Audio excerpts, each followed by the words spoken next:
Hey guys, I just got home from a day of training. I had some training I had to do at work. But now that I am home, we did give the girls that are due in the next month their CDT shots. I don't know if they're pregnant. Well, I don't know if one of them is pregnant, Ava. The other two, I think they're pregnant because their milk bags are starting to kind of come in. They're about a month out. Ava's milk bag has done nothing, so I don't know if she's pregnant or not. And honestly, I don't know if the other girls are pregnant. We didn't pregnancy test them. They were AI'd, so we're just going on a hope and a prayer at this point. But we're going to go ahead and get some wood chips and chip the tomato plants. So a while back we had this giant pile of wood chips dropped off, and there was several truckloads. They're still, like, that goes pretty far that way.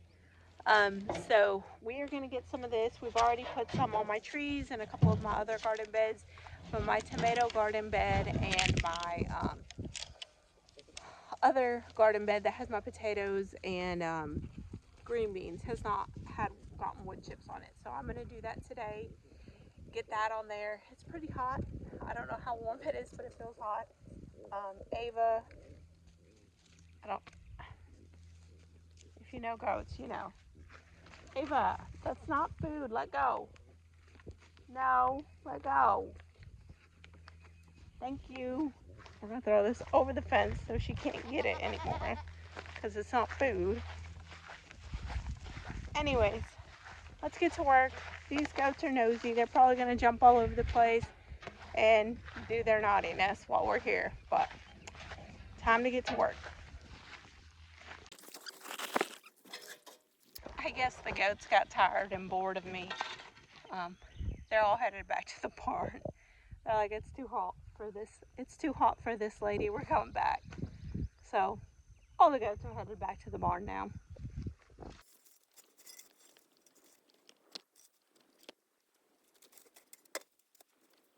Okay, we have a barrel full. Not quite overly full, but full. So we're gonna walk all the way back to the garden area now and go dump this on the garden. Okay, here I am doing the wood chipping. I'm just throwing everything in on my tomato plants right here and making sure that everything is wood chipped. I'm also going in, you will see me picking at the tomato plants. I am cutting off the lower leaves and any suckers that I see, just allowing the tomato plants to focus on growing their roots before we get any suckers and stuff like that. I do need to trellis these tomato plants. I have not done that yet. It is on the list of things to do. We just haven't gotten there yet. They're not quite big enough yet where I feel like I'm in danger, but I do need to get on that. Here I'm chipping my green beans, some of my green bean plants. And later in another video, you'll see me doing my potatoes. I'm also talking to my husband right here. I don't know what the heck we're talking about, but we're definitely discussing something. So, yeah. I don't think I have introduced y'all to the meat chicks. On Wednesday, my husband went and got meat chicks for us, but I unfortunately was working and he didn't film any of it. So, we are part of a homesteading co-op. It's a Facebook group that we are part of. I love it. They have different classes. They do bulk buys. They do a bunch of stuff, and I love it. It's a bunch of like-minded people in the same area who do the same thing, and it's wonderful. But anyways, they had a bulk buy. We ordered back in, I think it was January, and we picked up on Wednesday, which is so exciting. We picked up 30 meat chicks. I think we got 31 because I think for every 25 you got an extra chick. Don't quote me on that, but I'm pretty sure, and I'm not going to count them right now because it's hot out here and I'm about to go inside and cool off for a little while. But I want to show y'all the meat chicks that we got. These are them. Meat chicks are so cute when they are babies. I love a good little yellow chick. And these are all little yellow chicks. So one thing how I pick up my chicks is I try to go underneath. It doesn't freak them out as much. That one is a bad example. But usually, if I put my hand like this, somebody hops in my hand. See? They don't have a problem like this. If I go from,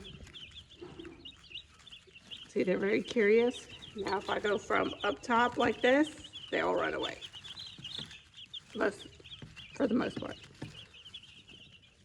See, they'll just hop in your hand if you just put your hand down like this. Same goes for the other ones. They will too. I think of the last one I was picking up from up top. And they were a little freaked out by that, which I'm trying not to do.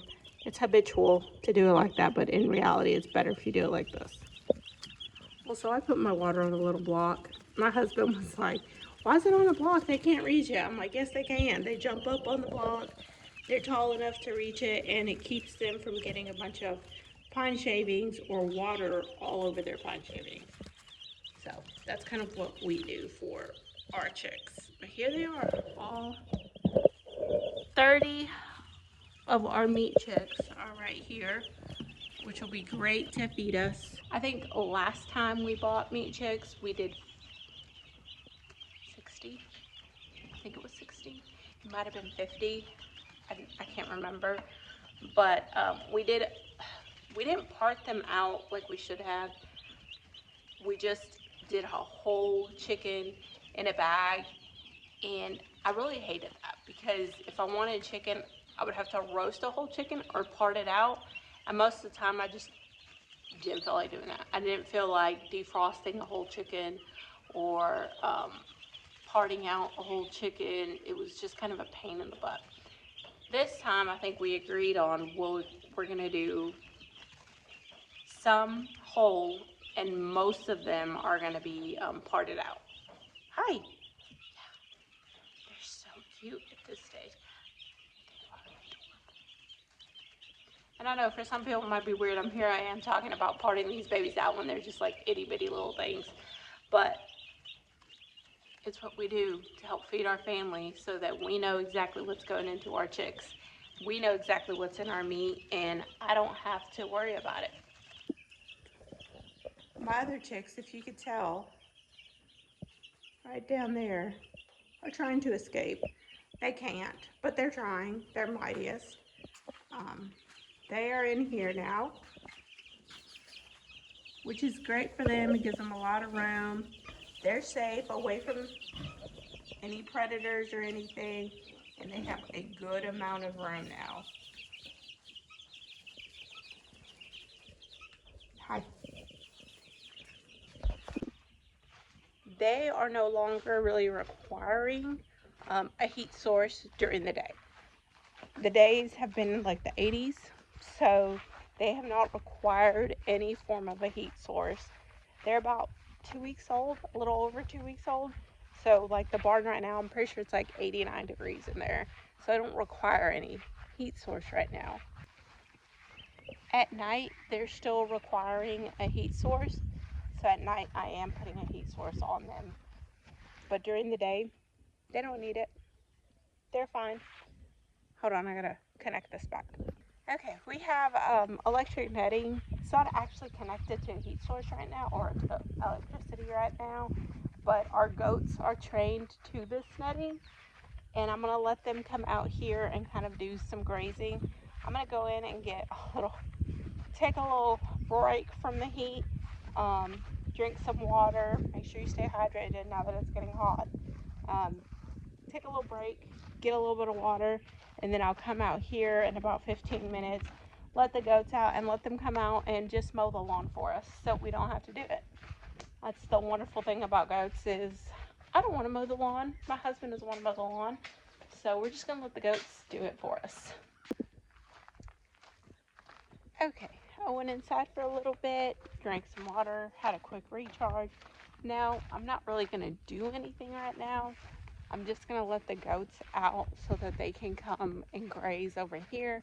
I'm going to leave this barn door open for them so that they can walk in and out and get water if they need it, because we don't have a water source for them over here, but I want them to be able to go back to their area and get water if they need it. because their water source is right there on the other side of the fence, but they gotta go through the barn to get there. First, I gotta make sure all of the stalls are closed, which they are, and that door, because that's this right here is our feed area, so I gotta make sure this is closed because they will get in there and they will attack it. All right, let's see.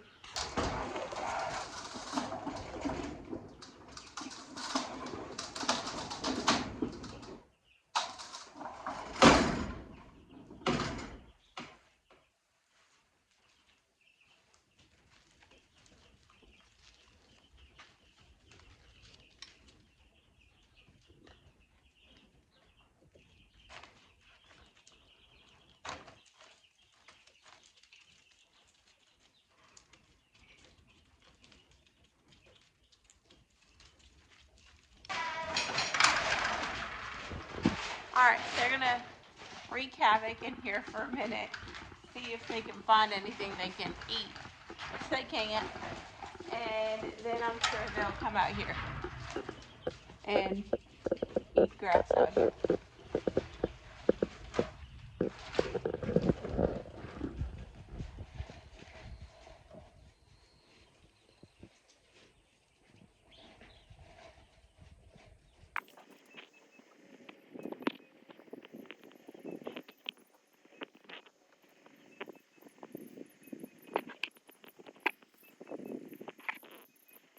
Okay guys, I was finishing up editing this video and I realized I did not film an outro, so I hope y'all enjoyed this video. I hope you enjoyed seeing our new little meat chicks, seeing how I kind of wood chip all of our garden bed.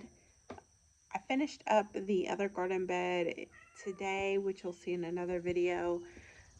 And I still have some more wood chipping I need to do. Never ending garden work, especially in the springtime. So I really hope you enjoyed this video. If you did, go ahead and like and subscribe and leave me a comment. I will talk to y'all later. Bye guys.